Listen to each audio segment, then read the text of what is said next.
Hello বন্ধুরা, আজ আমি আপনাদের দেখাবো কিভাবে একটি কিপ্যাড ফোনের হেডফোন লোগো রিমুভ করবেন। আর হেডফোন লোগো আসা মানেই আপনার সব স্পিকার অটোমেটিক স্টপ হয়ে যাওয়া, ঠিক আছে। দেখুন বন্ধুরা, আমি এই নোকিয়া সেটটির কিভাবে হেডফোন লোগো রিমুভ করি, ঠিক আছে। সর্বপ্রথম আমরা খুব যত্ন সহকারে মোবাইল ফোনটি খুলে নিব, ঠিক আছে।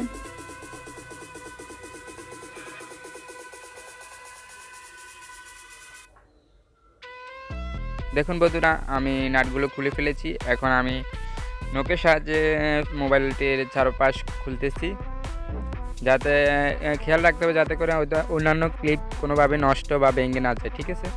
ওকে, আমাদের মোবাইলটি খোলানো হয়ে গেছে। এখন আমরা ক্যাসিং থেকে আমরা পিসি বোর্ডটি খুলে ফেলেছি। আমাদের হেডফোন লোগোটি মূলত হেডফোন সেকশন থেকেই প্রবলেম হয়ে থাকে।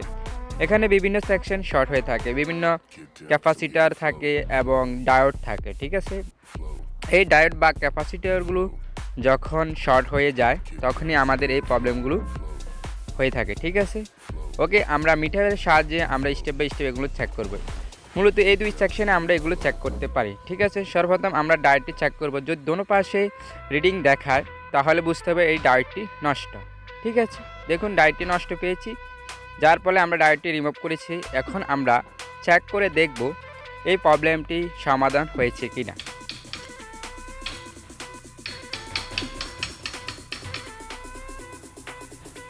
ওকে, আমরা ডায়োডটি রিমুভ করেছি। এখন আমরা ব্যাটারি কানেকশনটি সংযোগ করে দেখব আমাদের এই প্রবলেমটি সমাধান হয়েছে কিনা।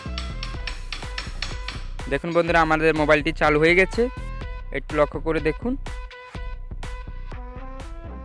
দেখুন বন্ধু, লোগোটি নেই, আমাদের প্রবলেমটি সমাধান।